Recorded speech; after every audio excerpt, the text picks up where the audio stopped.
Any other time, it's like, oh, gosh.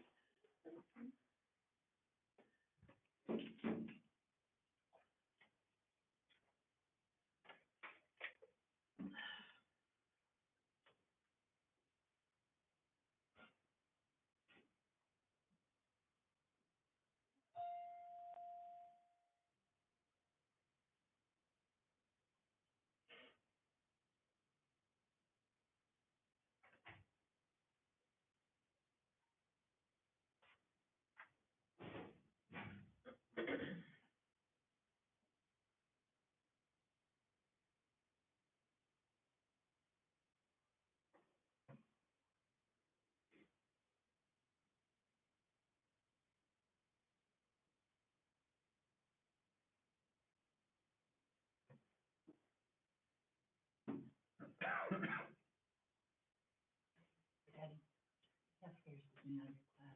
It's gonna bother me sometimes. Thank you. Okay. I'm tempted to just cut that off, but I know there'll be another hair take its place. He does that all the time, he gets. Oh, thank you, I see that, and I'm like. Yes, it's that, look. Oh, I see. Okay. I think it's 7:00, so I call this meeting to order. We'll begin with roll call. Rhonda, here. Jane, here. Dan. Here. Dan. Here. Patty. I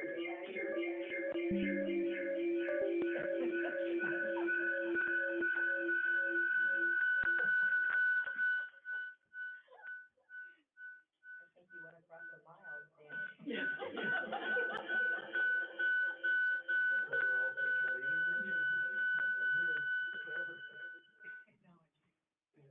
Goldie, here. Mark. Here.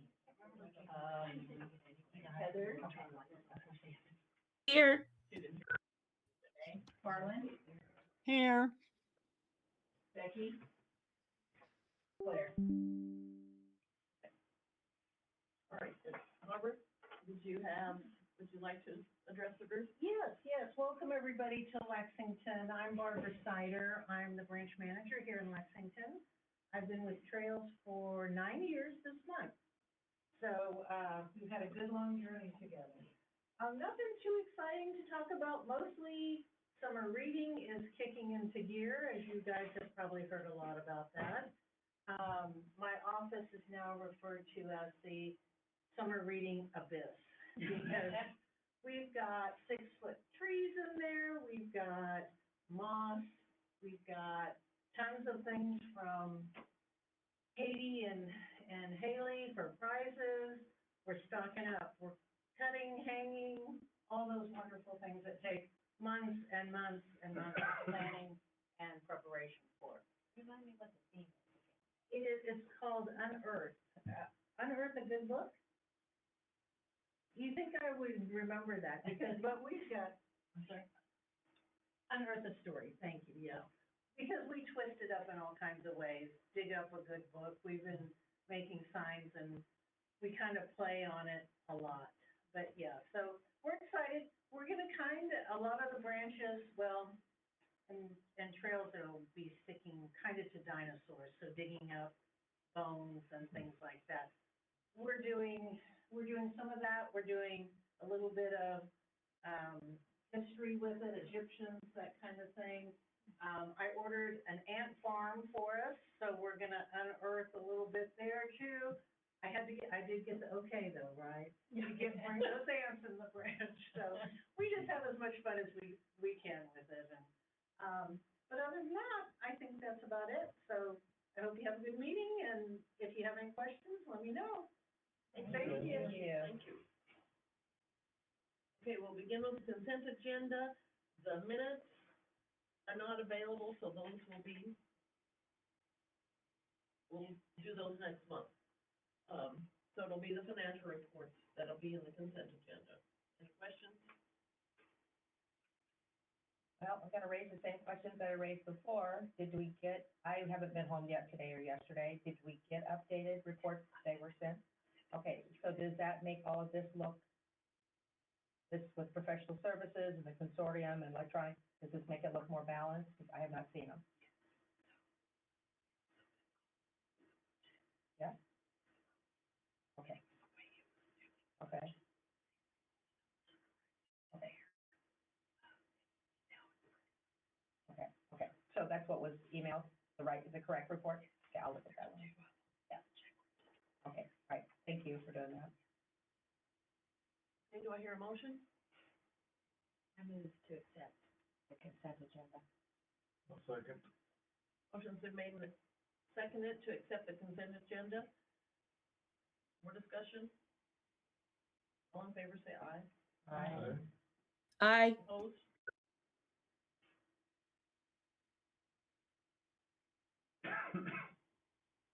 Opposed? Okay, motion carried. All right, the first order of business would be the, strategic planning proposal from, is it Trust Centric? Is that right? Did I say that right? That's correct. Okay, Thank go you. ahead. Well, good evening, everyone. You And mind you're if Cody? I, Corey.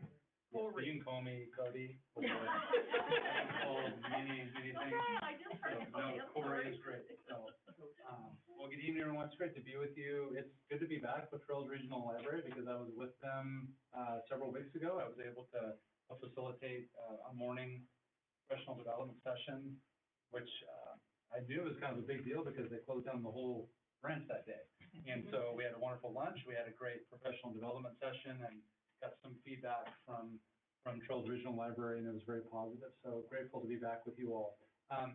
As I'm preparing for tonight, one of the things that I wanted to do is share just a little bit about the work that we do currently with organizations. So we do a lot of work around workplace culture and organizational trust, but a significant part of our business now is actually strategic planning.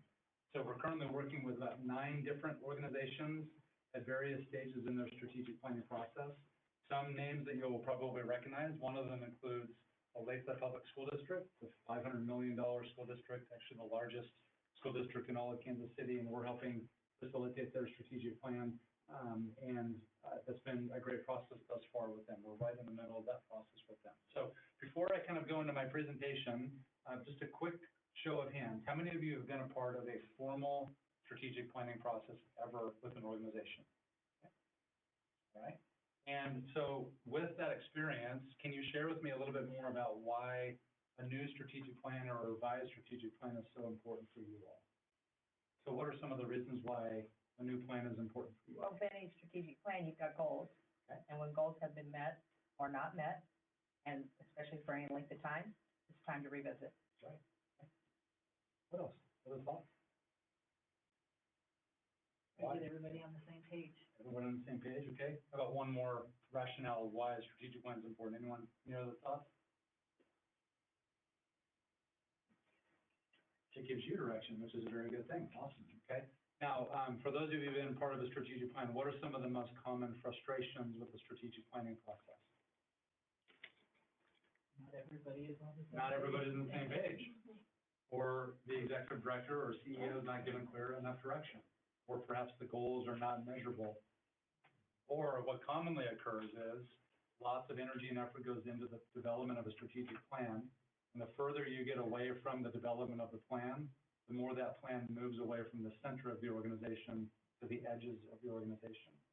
And the research shows that about 78% of all strategic plans never actually get off the ground, which leads to a huge waste of time, a significant waste of money, and a tremendous amount of frustration within the organization. It's actually one of the biggest ways that trust is broken within a workplace culture is when a strategic plan is executed but never launched or fully actualized.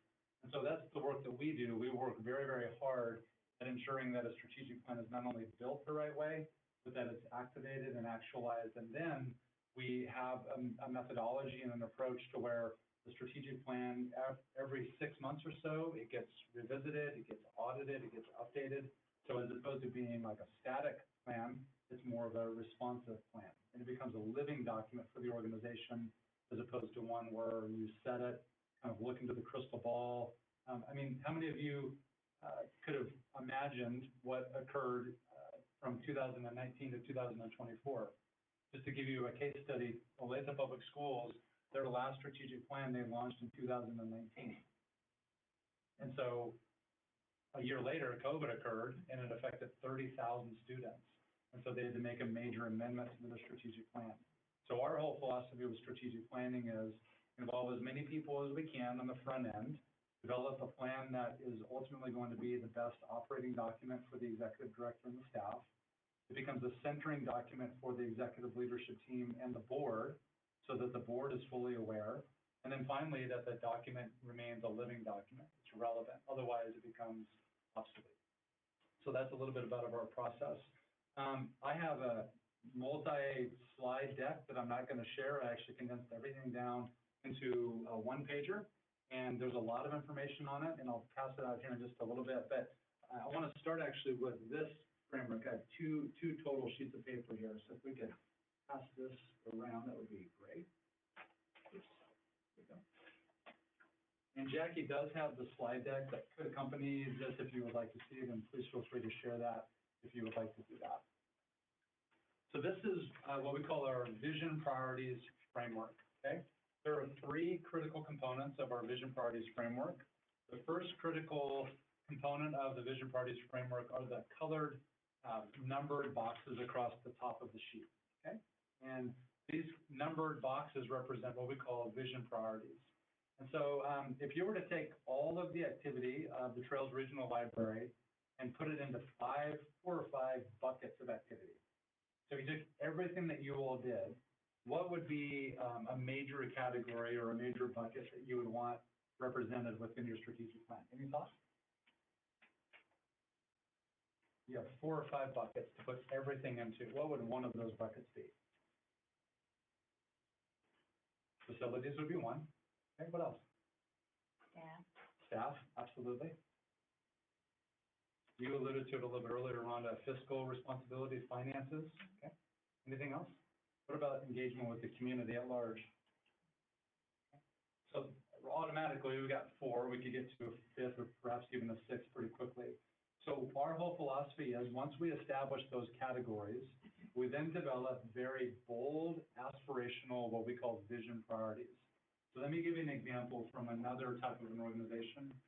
One of the organizations we work with is the YMCA of Coastal Carolina. They're in Horry County, which is the fastest growing county in America, and it's in Myrtle Beach. Anyone been to Myrtle Beach? It's like Branson on steroids. It's literally like 3 Bransons in one community, and it's next to the ocean, of course.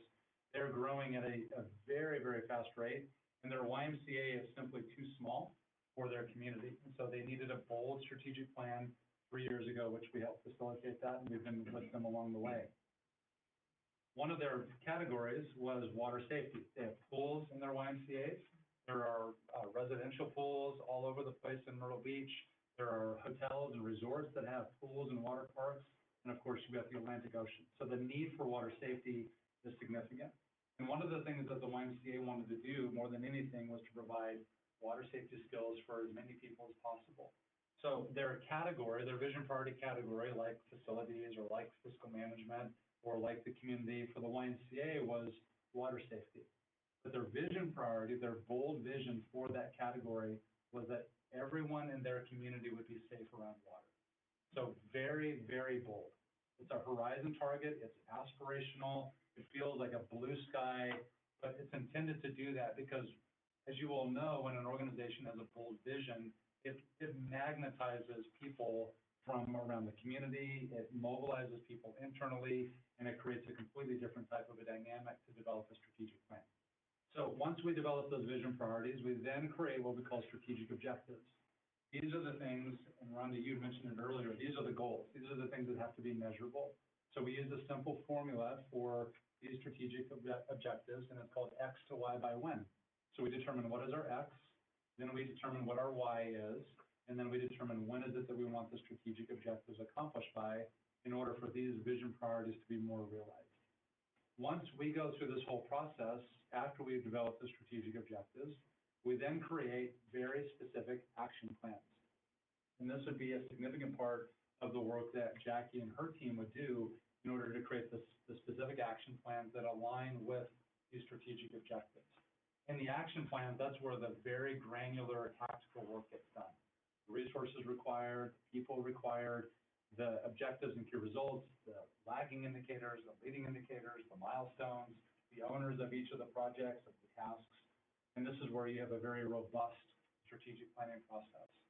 So our process to build this, it typically takes around 7 to 8 months. That's kind of the optimal time frame.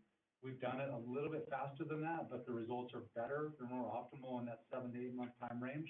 We begin with, number one, we would, with the help of the board and a senior leadership team, develop what we call a long-range planning team.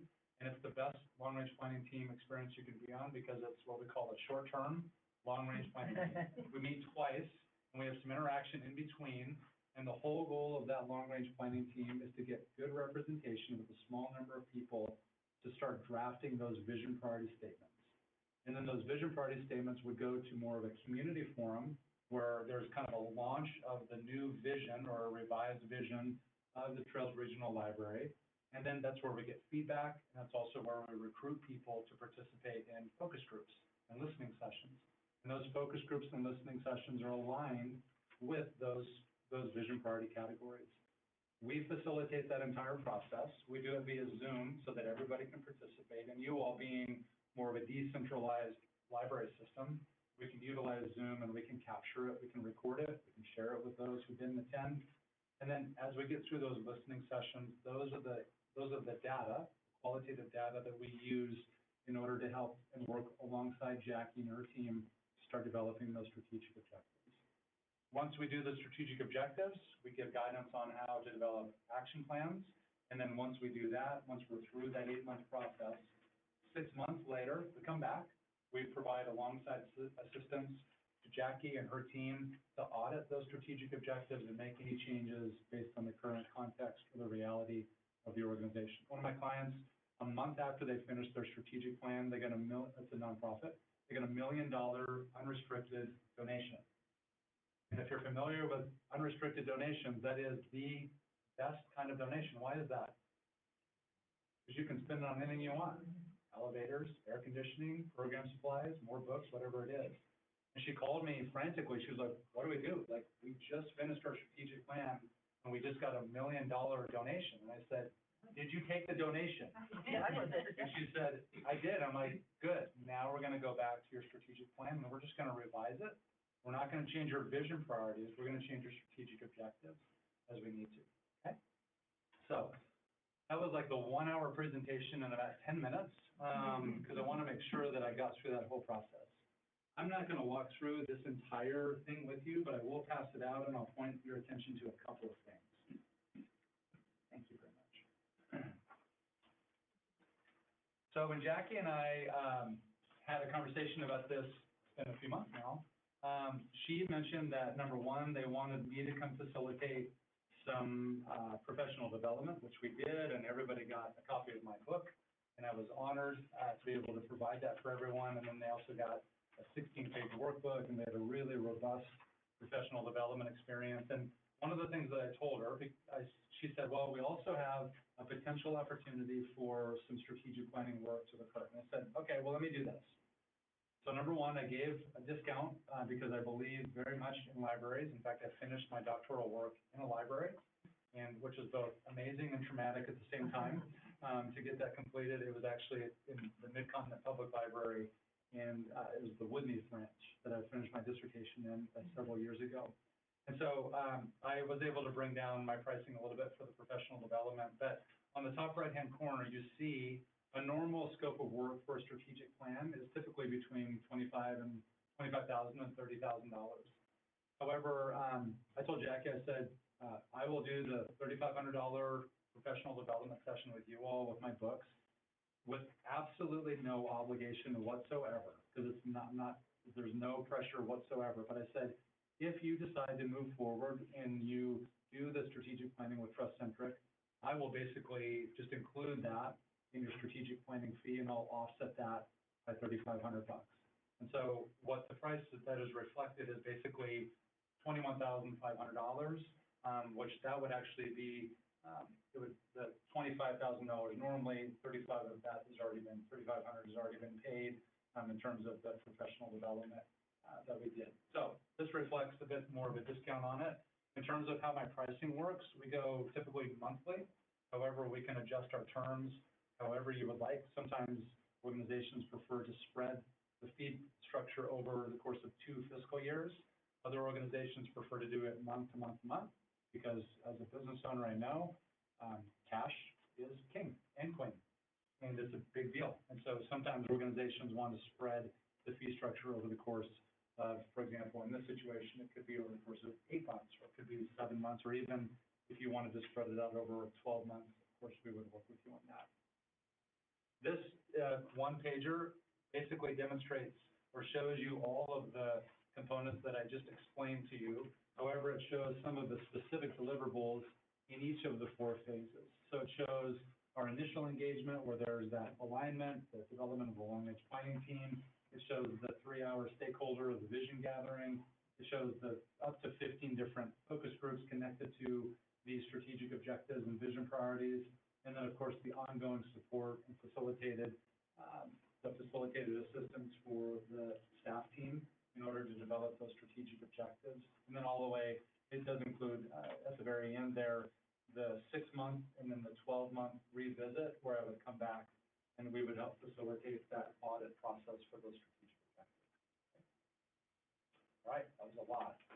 It's a very robust process. It's a process that is built on strengthening trust throughout the process, and it's a process that is built on creating an actionable plan that is connected to strategic objectives that will ultimately help your organization accomplish your overall vision. And it's the ongoing work of probably your existing strategic plan that will be very much, of course, reflected in this. It's not like we're starting from scratch on everything, but it does it in a way that creates a very bold direction, and it also allows for the operational component of ensuring that the strategic plan is ultimately, it stays up to date, and it stays focused on ultimately what it is that you will need to do to accomplish your annual goals. So with that, I want to ask if there are any questions or if I can provide any clarification on the process.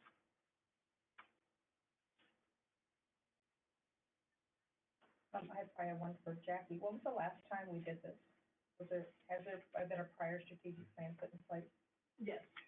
Yeah. Susan, if you can answer that for me. Yeah, we are currently in, the 4th year of a 5-year plan, that was, we had originally used, a company but then COVID happened and it sort of fell apart. They didn't really come through on any of coming up with a strategic plan. They just did a lot of, research into our communities kind of thing. And so we threw one together, the administrative team, just taking our vision statement and looking at how we wanted to work with that. And that's what we've been working with for the last few years. Yeah, and basically that plan was more looking backwards to try and catch up all the things that had not been taken care of. Facilities work, collection, maintenance, and that's pretty much all that Anita's been doing the last few years. It seems like it's maintenance on that collection to get it, to a good, robust size that we wanted it. And so we're at a point now where we really, our culture, we've done a lot to improve the culture. I think we really have good relationships with the people that we're working with. We're getting good feedback from the community. And so we really want a strategic plan that is more forward focused and has a lot of vision, the bold stuff, because. So I'm hearing you saying that the past strategic plan has been a great tool. It has. Okay. That's what basically my question. Questions or just clarification? A couple of things about me. I live in Liberty, and so I'm 45 minutes from here. So actually, one of the advantages of working with somebody local is you don't have to pay for travel, which is getting more, and it's extremely expensive to travel now, of course. And so I don't charge mileage. There's no any travel costs because I'm local here in the greater kind of regional area. And so that's, wanted to just clarify that I did not fly in, I drove in. Other questions or?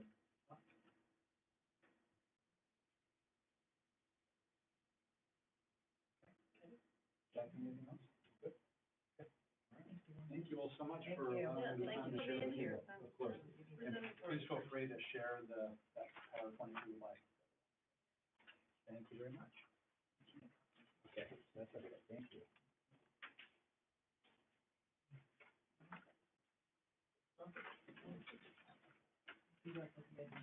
Thank you so much. Yeah.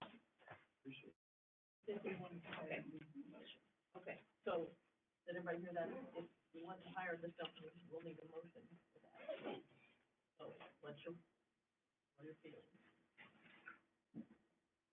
Is this the only company that we've connected with for this, for the strategic planning? I don't know.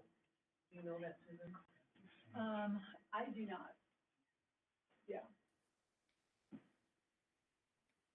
Is this a decision we have to make this evening? No. Okay, I guess I should ask you, right before you leave, how long is your bid for this active? Is it a 30-day bid or 6-month bid? Or I can certainly extend this to 6 months. I know that, Well, not that we need that long, but I yeah, didn't no, know. I'm not, there's no like expiration Okay. in the near term. Okay, I also know that you all you're a little bit ahead of with schedules, so time is on your side, which is a good thing.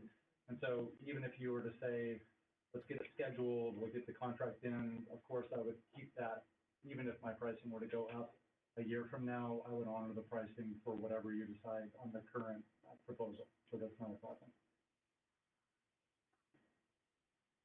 All right, thank you all so much. Thank you. One of the, Go there. Make sure you put that statement in there. How many other companies are there that do this? there's probably a lot, but one thing that Jackie did mention is that since this is considered a professional development, we are not required, professional services, yeah. Professional services, we do not have to go out with the bid process like we do in this facilities work. and can I ask what drew you to this particular company? We had, several of us had heard him at MLA Okay. and, really, were drawn to his philosophies of how he conducts things. And it really resonated with Jackie and I because we found that what he's talking about, we had already been doing a lot of. And we've used a lot of his things. We did his book study that he was mentioning. We did that book study, with our managers. And, actually, after our professional development, he mentioned he's got another book he's writing. And I had several people come up and ask if we were going to do that book study once it came out. So, the staff is also very engaged with, the way he works. And so I think that was his philosophy and how he works with building that trust in an organization. And so like looking at it from a budget perspective, where would this money come out of? Professional services? Yeah, right, yeah, that I understand.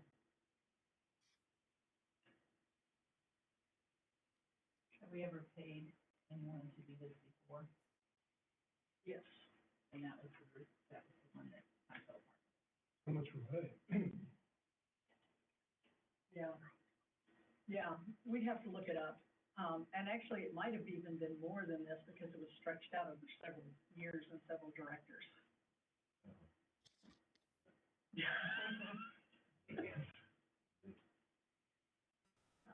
And they didn't even come up with a strategic plan when we were done with it. So.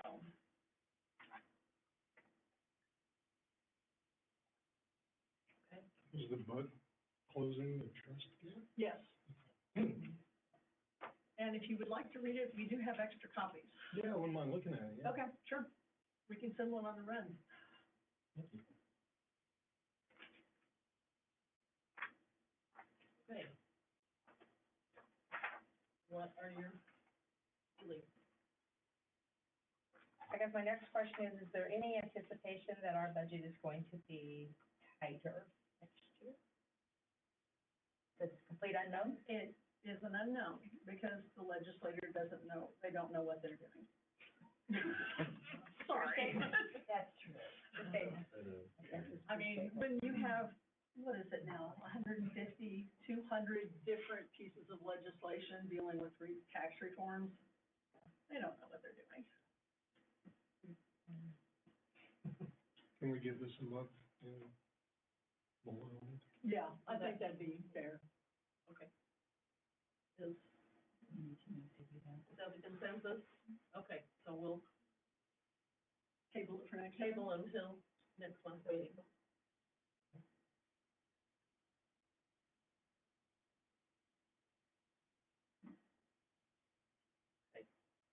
That a consensus of who are on mine also. What now, say that again? You may want to do a motion. Yeah, that's what I'm thinking, we need to, I'll make a motion that we, at least think about this for, table it. till the next, table it till the next meeting. I'll second that.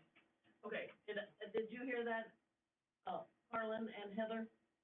Yes. We have a motion to table the centric issue until, next month, and we have a second, so any more discussion?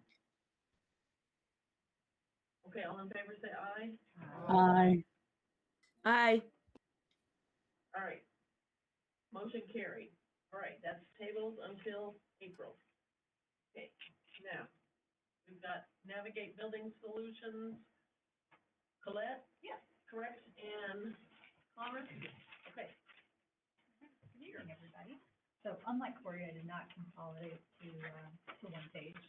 I did the opposite. You're going to get two copies You here. want one of those? There, you'll each Oh, get two.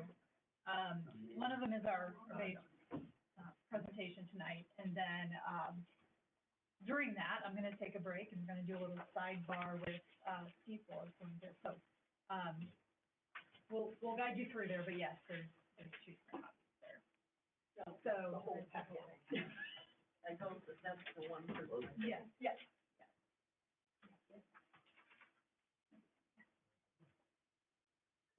Okay, now we got enough on this side. Okay, but I need one, thank you.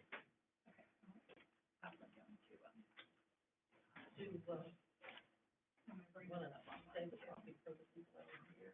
Yeah, I can send them,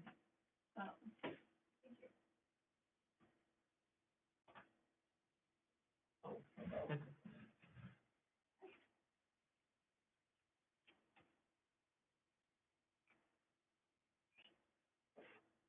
So, I'll briefly tell you a little bit about Navigate, because sometimes people aren't quite sure what our role is and what we do. So we're a consultant, to often public, clients, municipal and schools, but not always, some are private, who, are looking to head down the road of a construction project but don't know where to begin. So, we take pride in guiding people from that initial thought all the way through the completion and opening of a facility, if that's where they're going, or renovation of a facility.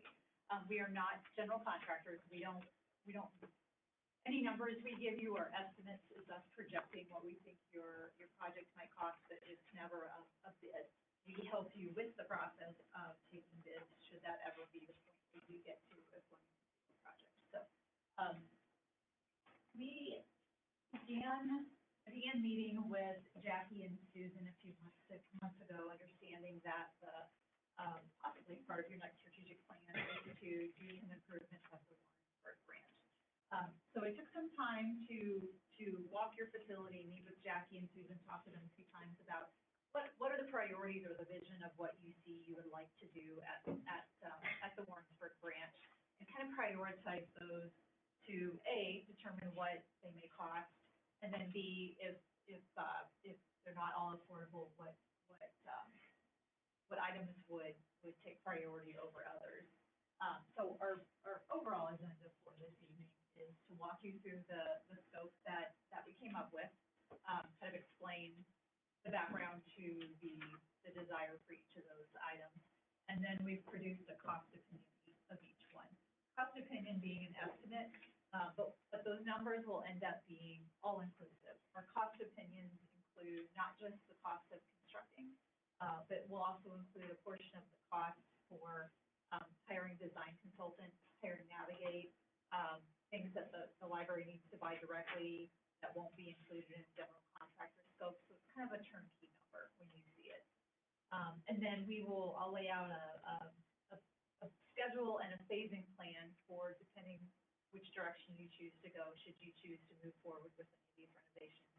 And then we'll talk financing options.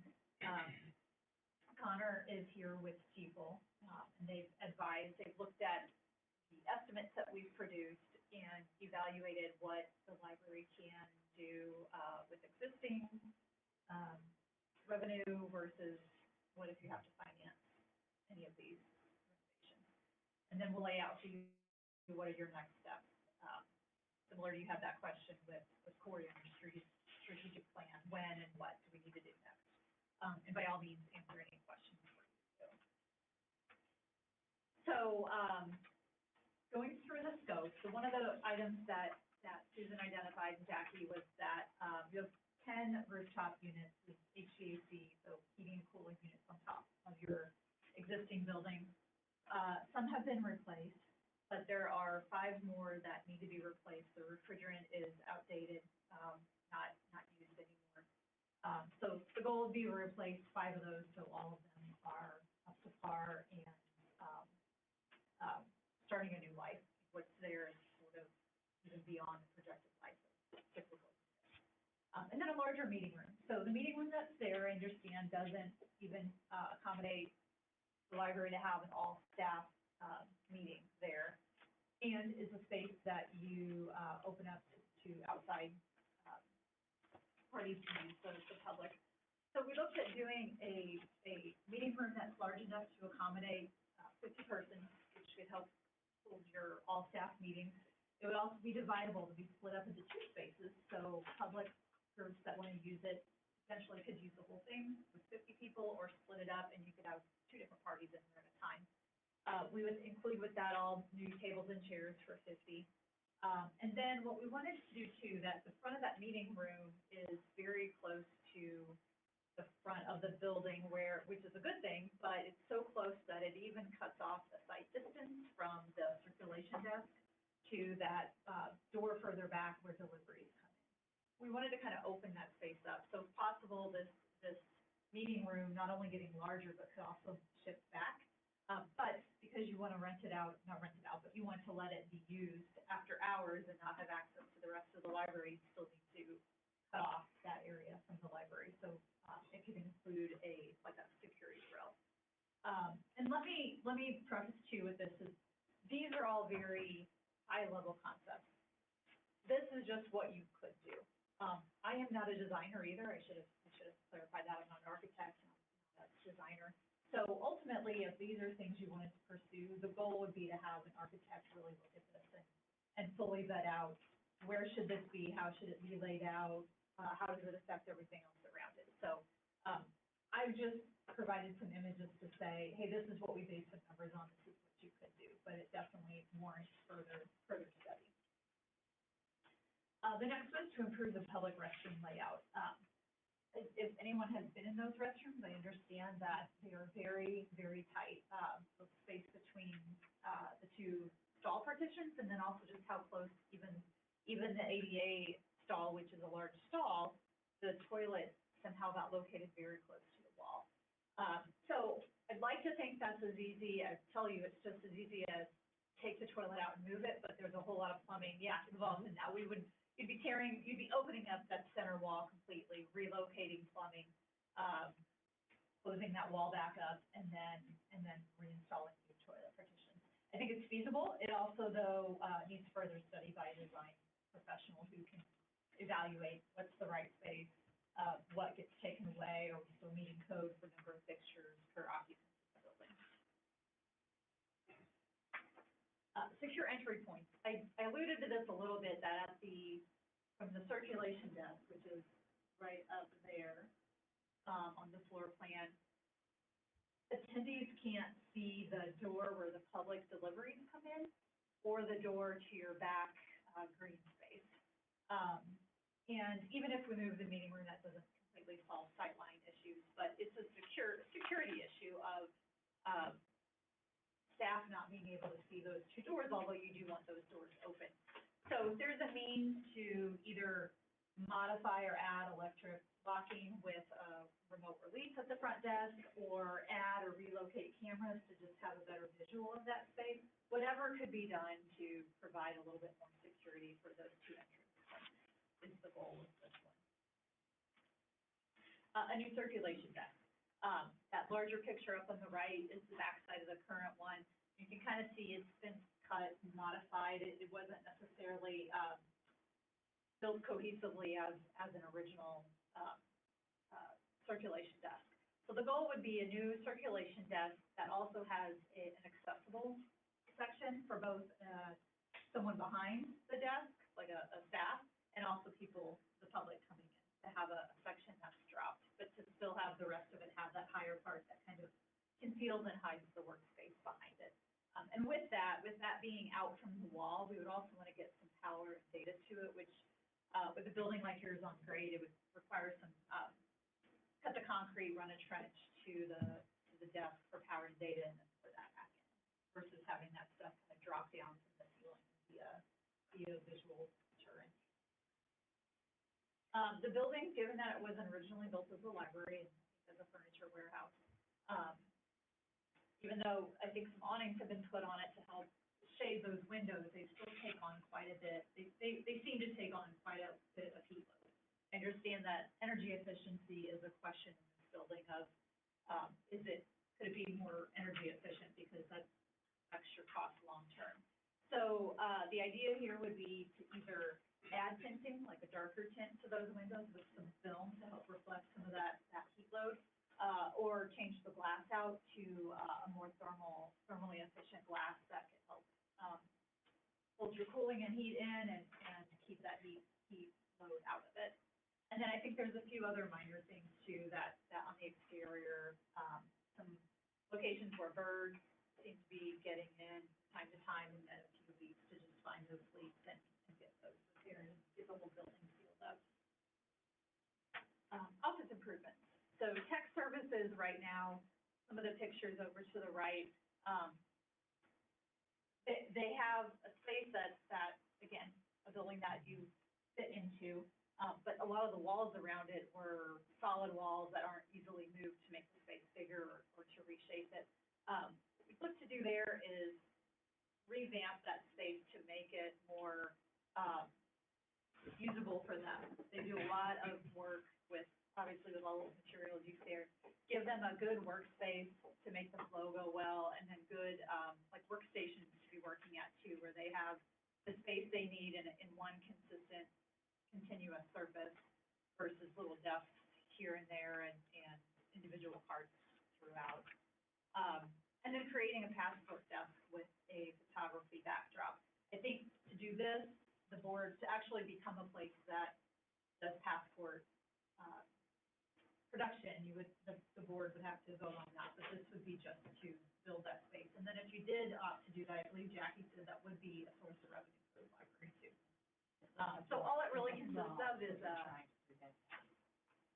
a desk area where public can come in, someone sits behind it, a locked area for records, and then a backdrop where you can take the passport photos. And then the administration offices that are up kind of in that wing off of the library at the back of the parking lot. The goal would be to rearrange those to fit another office in. Right now there's 4 offices and then combined conference break room. You can easily fit 5 offices in there and then have a separate conference and break room. And part of doing this, at the same time, those walls that would get rebuilt could be built to the deck and insulated better for sound. I think sound transmission right now is a problem. We'll get to that on one of them a little bit later. Or if you hired a design consultant and they found that this these offices fit better somewhere else in the larger part of the building. Same thing, it's just 5 offices, a conference room, and a break room, but this is just an approach of what you could do. And then with that, with rearranging offices, you'd be rearranging, adjusting the mechanical, the electrical, the plumbing, and the sprinkler heads to accommodate those new offices. Refresh the interior, so this is beyond what we've already talked about, so beyond the tech services and beyond the admin offices, just do a general refresh throughout the building. New carpet, paint, a new coat of paint just always does wonders. New finishes in the staff restroom and the staff break room. And then better acoustics. We touched on this a little bit with the offices, but throughout the building, given that it was a former warehouse, the acoustics with the high ceiling and open for the most part, don't have the best acoustics. So that could be improved with possible some ceilings here and there, like it could be clouds, not full wall-to-wall ceilings, but some acoustical panels or some ceiling panels. And then some of the walls that where offices are adjacent to public areas, use some soundproofing or sound barriers in those walls. Insulation all the way up to the top of the wall, and some sound caulking on those too. And then improving the exterior aesthetics. So just making the library more attractive to draw people in so they realize what it is and make it welcoming. I think one desire would be to possibly do a crosswalk near the entrance to the library. And that's, we've estimated for that, just understand to do that would take coordination with the city. They won't let us just go out there and paint some stripes and look their block, but the goal would be to coordinate with them and see what you could do. And then possibly rework the vestibule to the building right now, where you come in and you turn right or left and go in a door versus going straight in.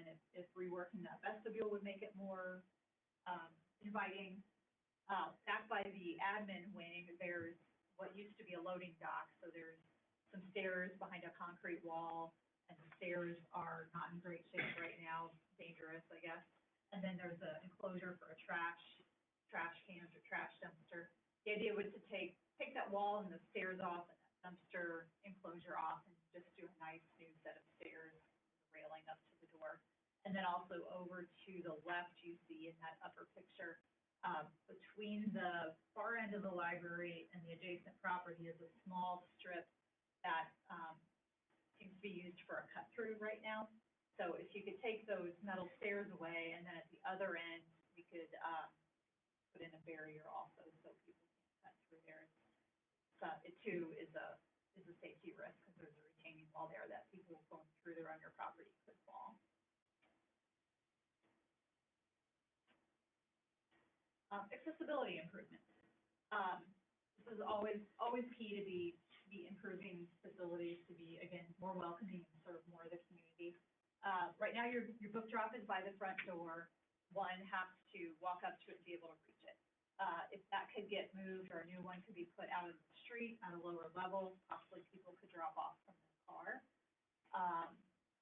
And then currently, drinking fountain, I think there's a bi-level fountain, but we could swap that out with a bi-level that also has a water bottle filler.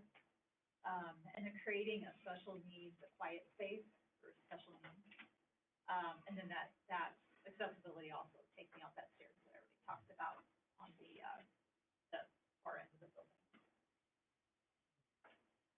More outlets. During our walk through the building, we heard that the building could use, could use more outlets. Understandable given how wide open it is. There's probably areas that haven't been able to get power to them. So adding more outlets, and then new furniture for offices and workstations for staff, really break rooms.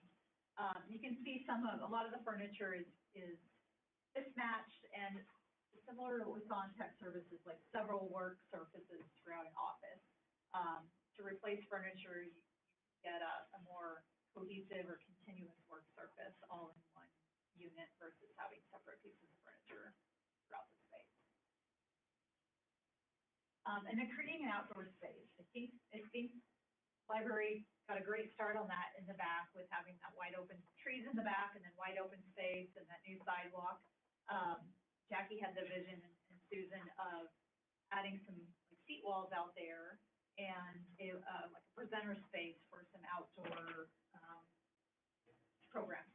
So, adding in some seat walls like you see up there on the right, doing a little bit of landscaping, creating like a permeable paver area for the presenter to stand.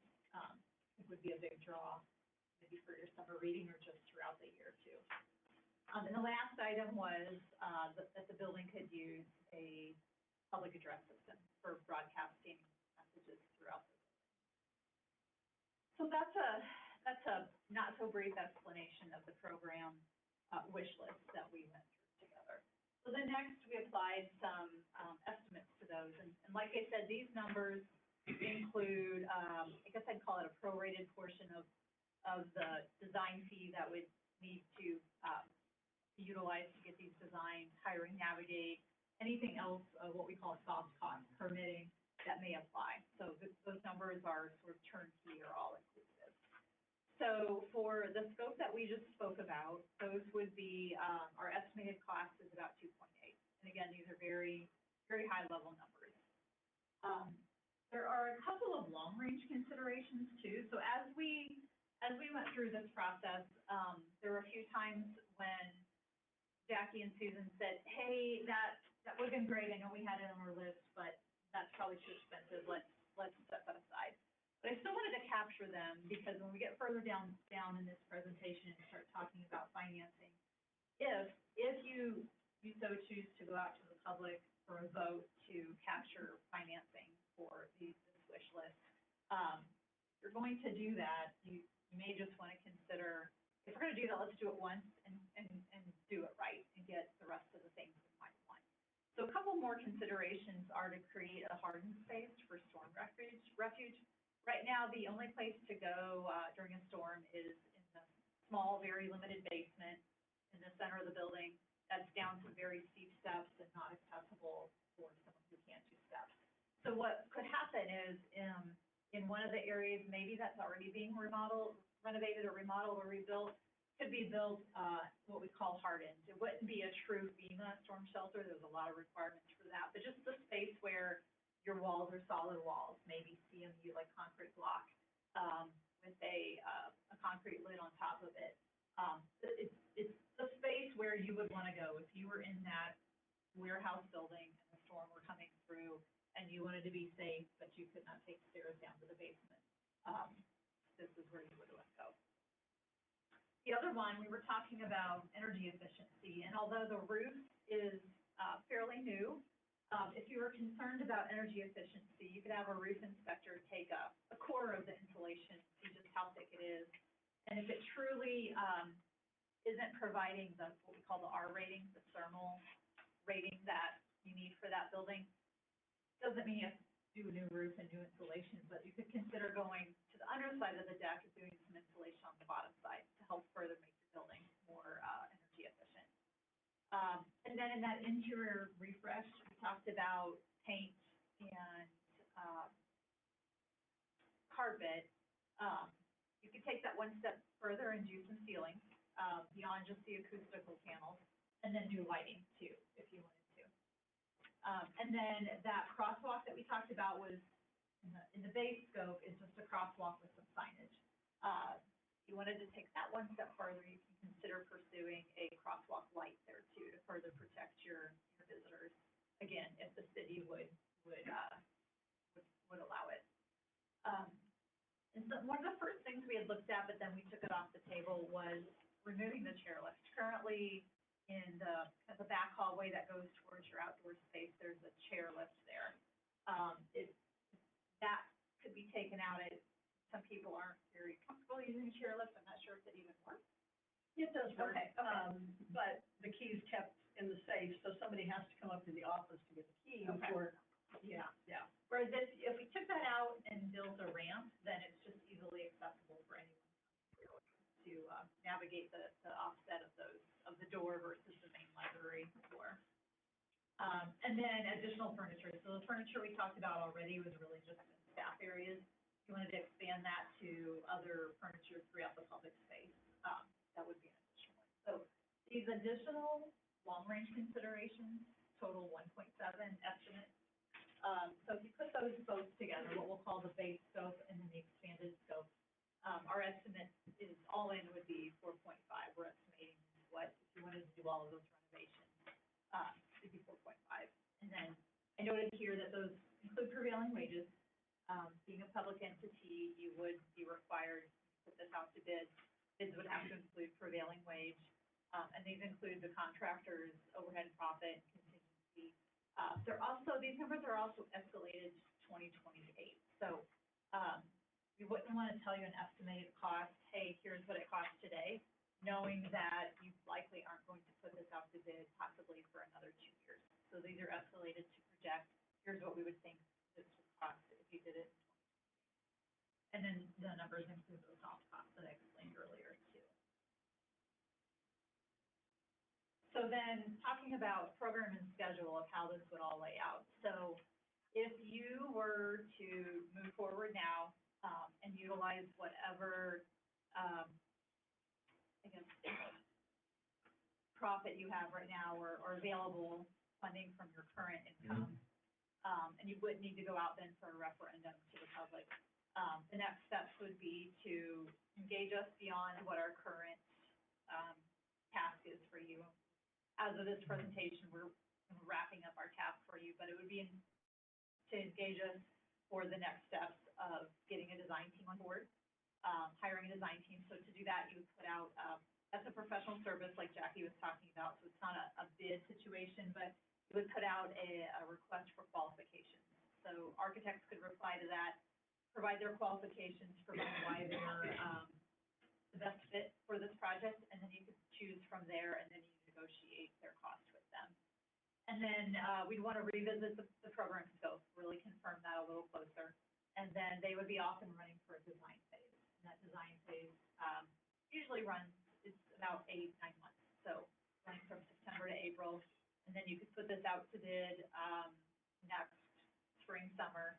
And then even if we took bids in June, we would probably not have them start construction until August after your summer is out of the way. So we're not disturbing that activity. So this is all based on, hey, if you don't need to go out for a referendum to secure financing, or if you pick only scope items that you can afford right now, that's what this step is for.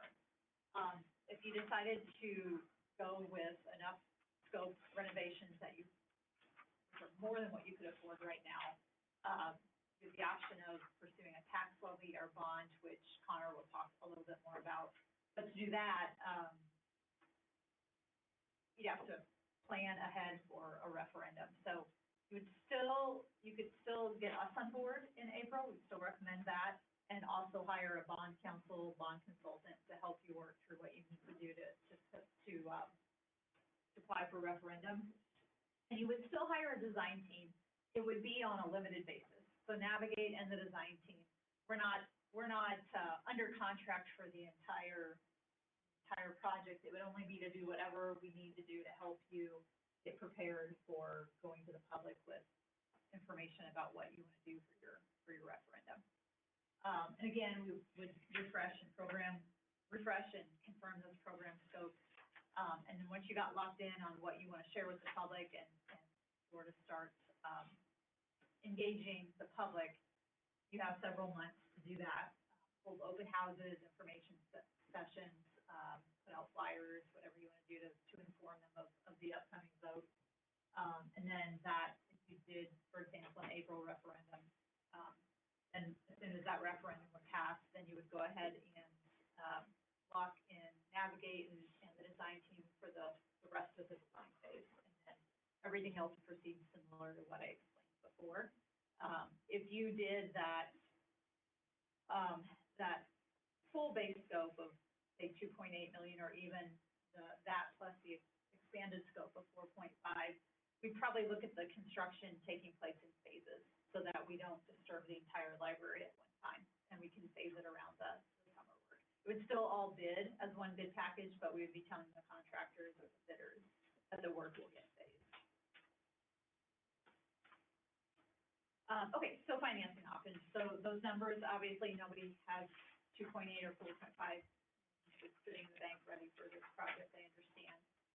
But planning for long-term renovations like this usually warrant some financing options. So, I'll lead in a little bit with what, or I guess I'll let Connor kind of explain these, Sure. and I can run through the slides as he. So there's two, I guess, documents, the presentation that Clep gave you, and then there's another one behind it, and we can go over that after. It's sort of a quick, what I call Bonds 101, because like Clep mentioned, unless you have $4.5 million in the bank, which unfortunately you don't, then you'll likely, if you choose to do this, you'll have to borrow at least a portion of that. And the way you do that is through issuing bonds or certificates of participation, which I think you guys have one outstanding right now for the Odessa branch, maybe? Yep. So it'd be something similar to that. And so I put together a quick little, here's what a bond is, here's how you issue them, things like that, so we can go over that quickly afterwards. And I guess apologies in advance, there's a lot of numbers on the screen. But I highlighted a couple boxes orange, which are kind of the main focus area. As you guys likely know, the library is funded heavily by property taxes, almost solely, and then you have some fees, late fees and things like that also make up your revenue. But kind of working from left to right, you'll see those blue figures in the far left in the AV column. That is how much tax base you have currently that you're taxing. So it's a little north of 1.4 billion. And it equals essentially the tax base of your two counties that your library supports. Next to that is your tax levies, how much you're charging people on your property, and it's a little above 25 cents right now. And that gets you, along with some late fees and other things, to the total revenue, which is that first orange box, of 3.9 million, so about $4 million. And last year in operational expenses, you had about 3.6, we'll call it. And so what we've done is we've kind of looked at your past history of your expenses, looked at your past history of revenues, and grew that.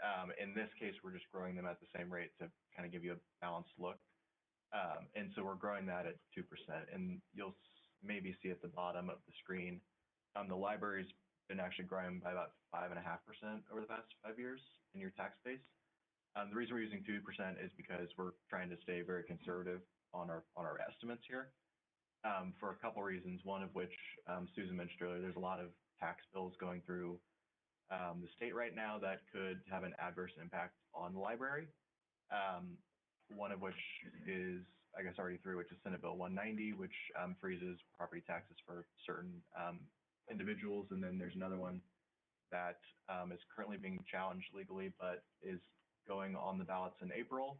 That will essentially freeze property taxes for everyone, and then it'll grow at a kind of a certain rate for one of your counties, and it won't grow at all for another one. And so if that goes through, that 5% average growth that you've had in the past, probably you won't see that revenue going forward, unfortunately.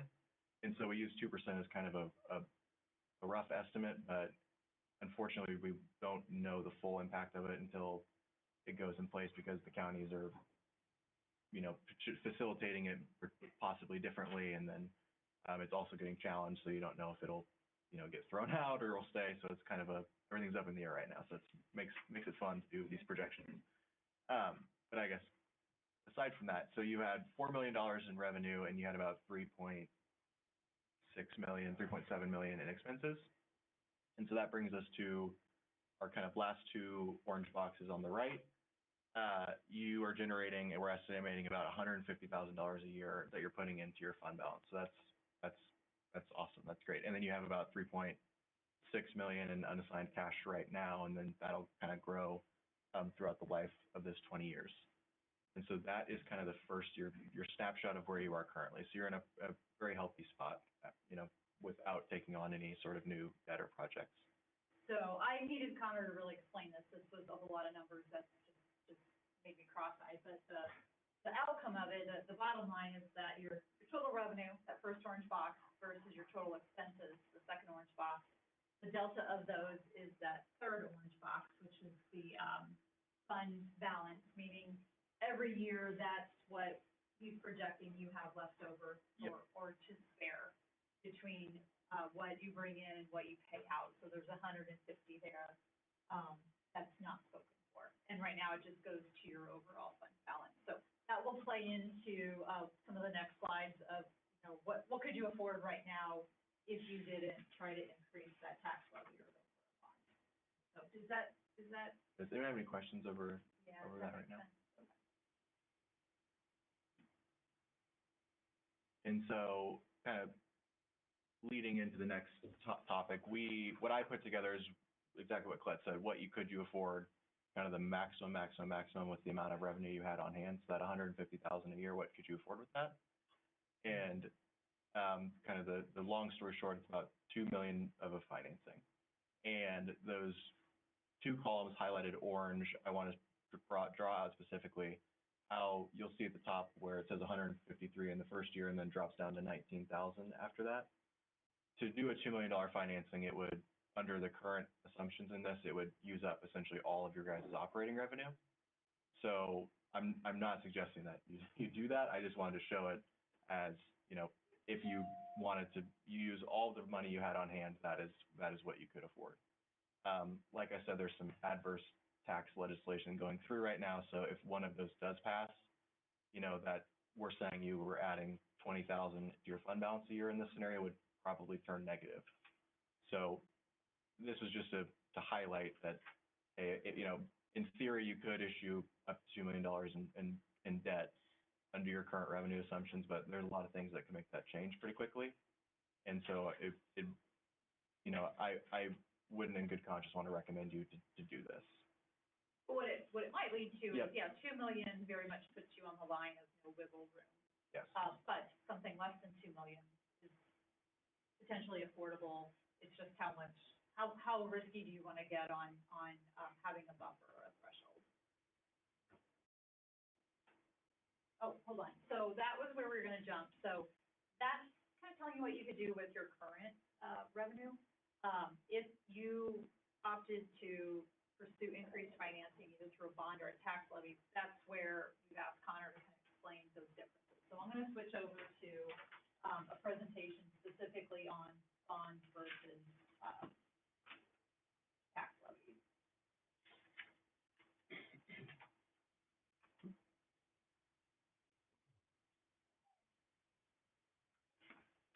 So this is the Yeah, this will be that second handout that you had. And so this was the short bonds 101 that I was talking about. So if the library wanted to do either option at the full scope, either that 2.5 or the 4.5, 2.8, 4.5, you would likely need to borrow some money. And then the way that municipalities do that is with, I call it issuing bonds or certificates of participation. They're one and the same. They're just different security sources. So I won't read all this to you, but so you just have it in case you want it. But a bond essentially is just an IOU. Would think of it like a home mortgage or a car loan. You take out money and then you promise to pay it back over time through, you know, revenues that you generate. And the types of bonds you can issue are general obligation bonds, which are backed by property taxes, and they can be levied to whatever is necessary. So your levy is 25 cents right now. Say you issue a general obligation bond, maybe you could levy a couple more cents, and if something went wrong, it would just go up, and there's nothing taxpayers could do essentially to stop that. So that's why they're called general obligation, because you're obligated to make the payment on the debt. The next source is what's called a revenue bond. So think of that as like your electric bill or your water bill. That goes, a portion of that money that you spend each quarter or month goes to pay debt to help, you know, build your sewer lines or telephone, or not telephone poles, electrical poles, and substations and things like that. And then the other option, which you guys currently have outstanding, is what's called an annual appropriation debt. And so it's paid by revenues that you currently have on hand. So of that, like we were showing last slide, of that 150,000 you have, you could say if you want to borrow $1 million, you could, as a board, vote and issue what's called a certificate of participation, which is basically a lease-backed financing. So you could lease a property, and that's the security behind it, and then you would just make payments out of your budget every year for the debt. I apologize, it's not advancing. Oh. Well, if we want to flip, we can just use, if everyone can see the paper, we can use that instead.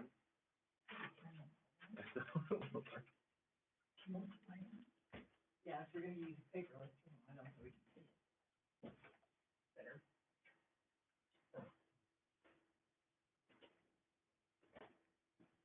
That may be easier to read too. Yep. Whoopsie.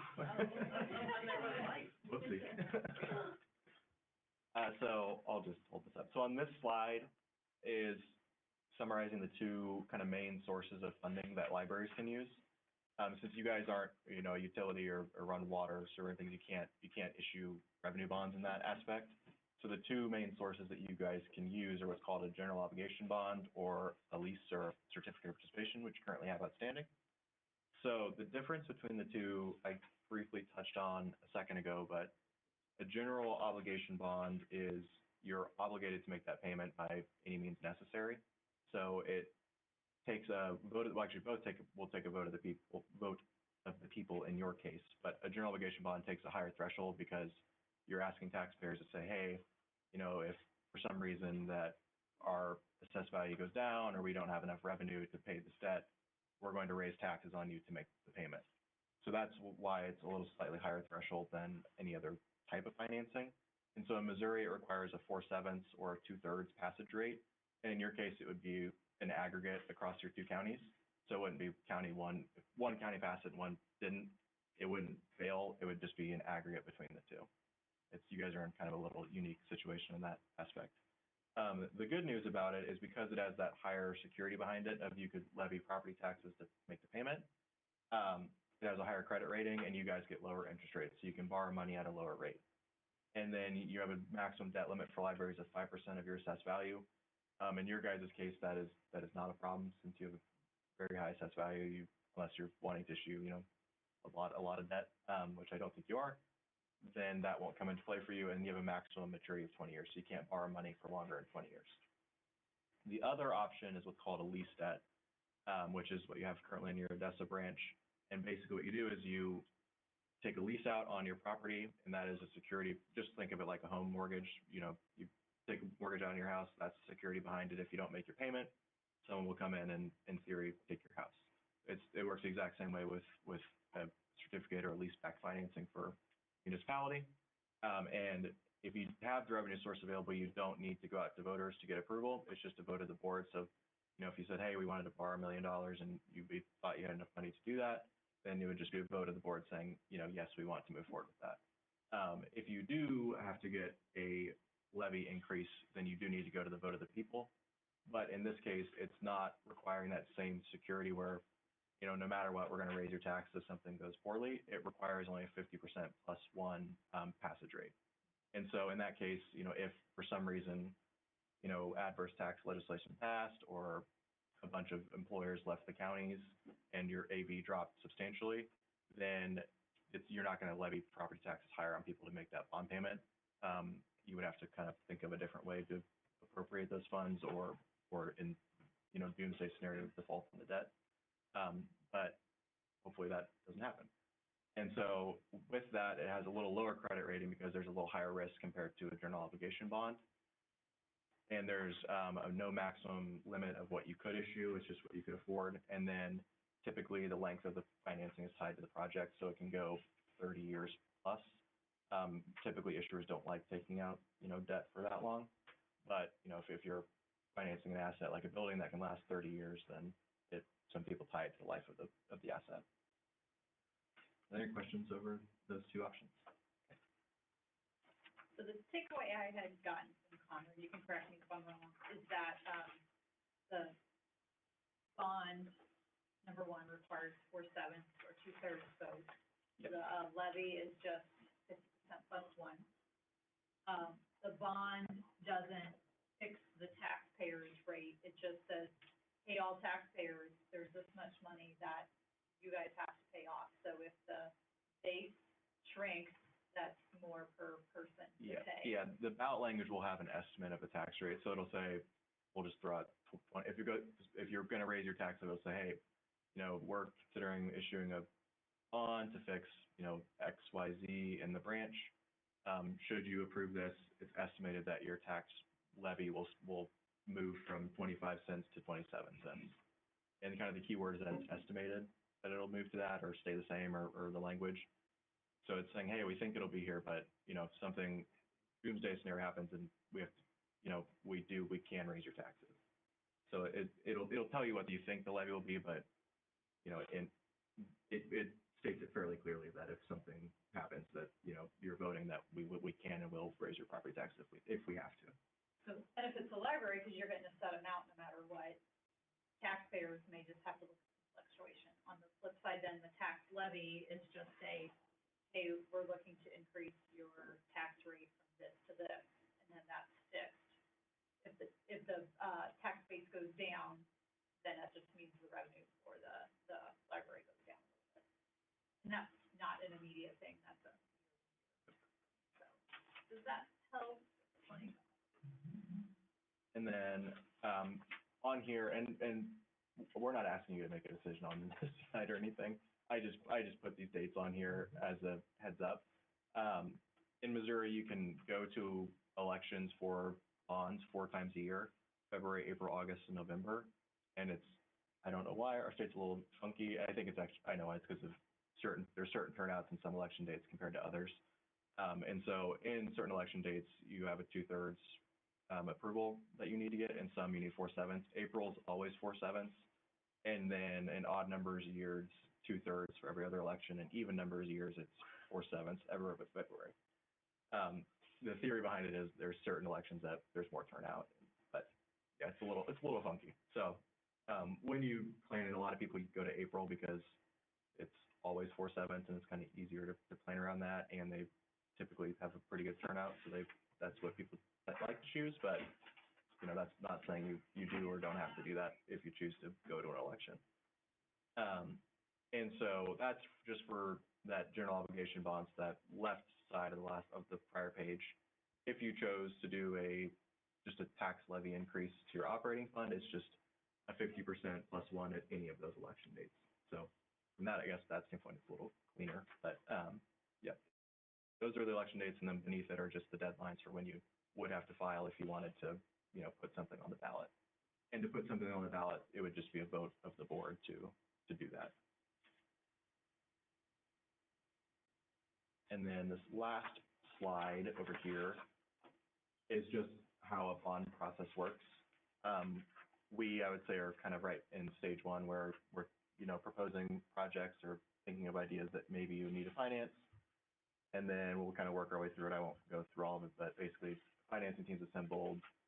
You know, you provide an intent to actually move forward with the financing. So that would probably be, if you need to go to the ballots, that would kind of be step 3. Then, you know, we prepare all the necessary documents to actually sell your bonds to investors. We sell the bonds to investors, and then we close things with the state and then get you guys your money. So that's kind of a quick synopsis of how a bond still works. And there's a lot more kind of nuanced steps in between it, but I will not bore you with that tonight. Might as well scratch that February date off, because I know a lot of the accounting will have an election in February. Yeah, and yeah. So, and that's another reason why a lot of people do April.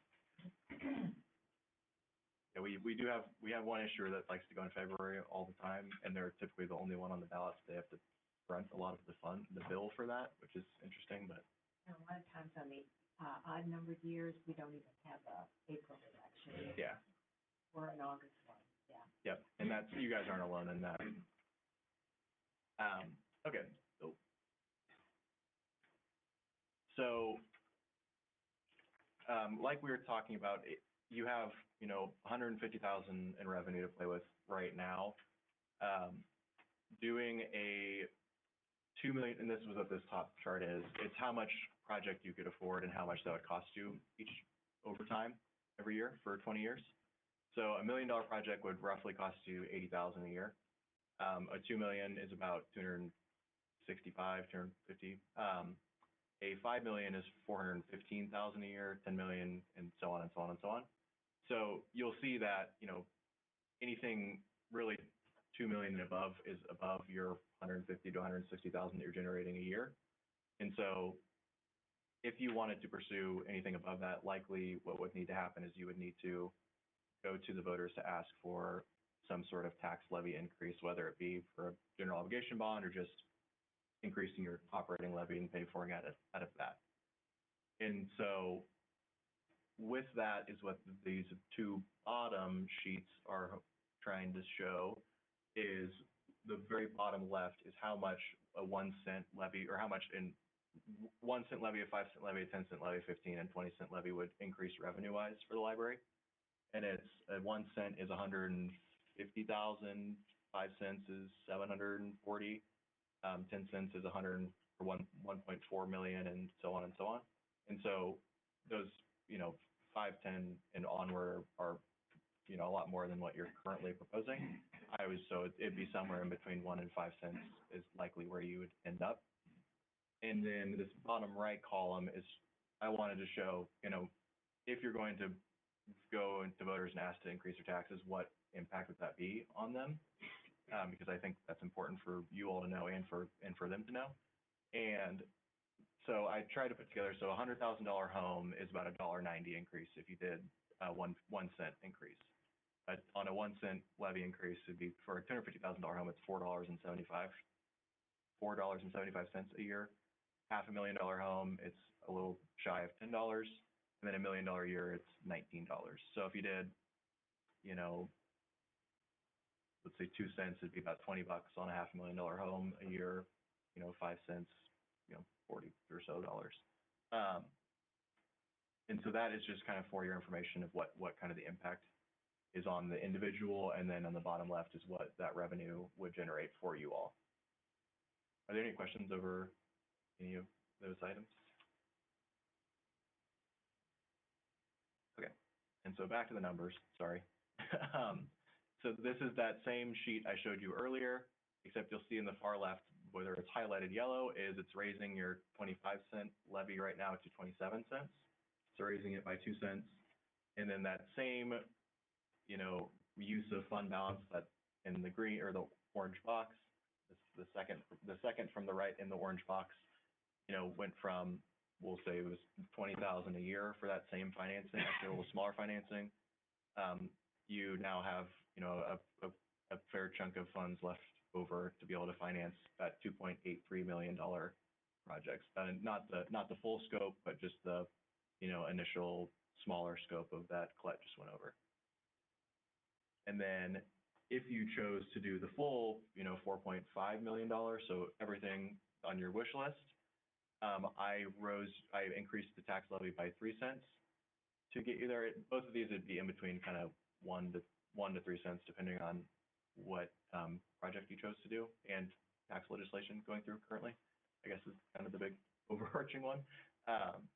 So with a 3 cent, you could afford the $4.5 million financing, and it'd be about the same where you were on the 2 cent for the prior. So you'd have, some money left over to actually operate the library at all your branches and the new one.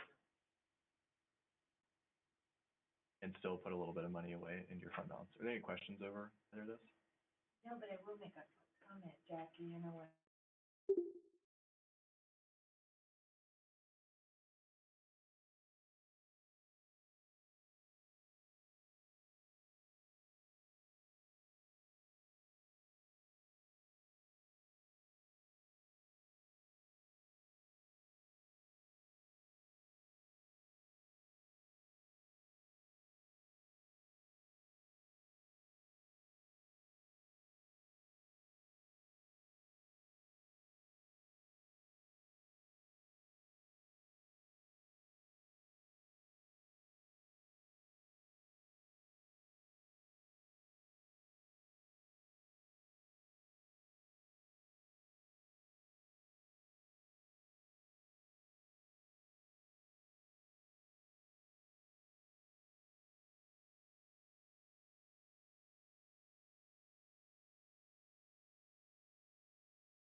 Carlin, you think they left us? I think they did. I guess I'll leave then too. Well, I texted Jackie that we've lost the feed, and she goes, well, it's showing that the meeting is still up and running. And I said, I got nothing at all, just me and Heather. No, we got nothing. I don't know what to do.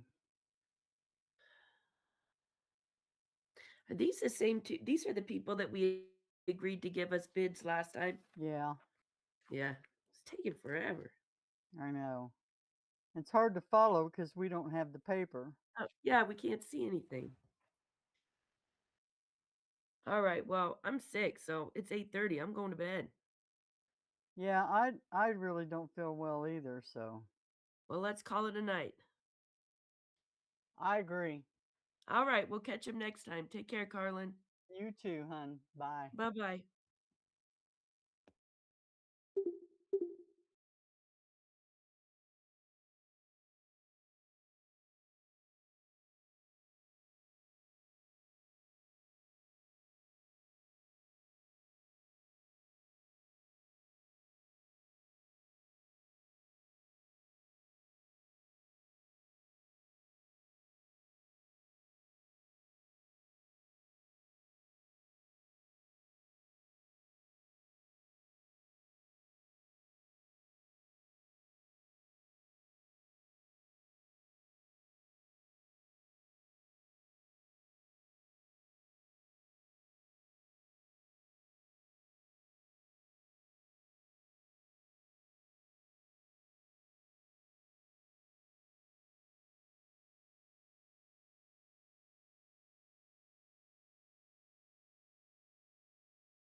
What?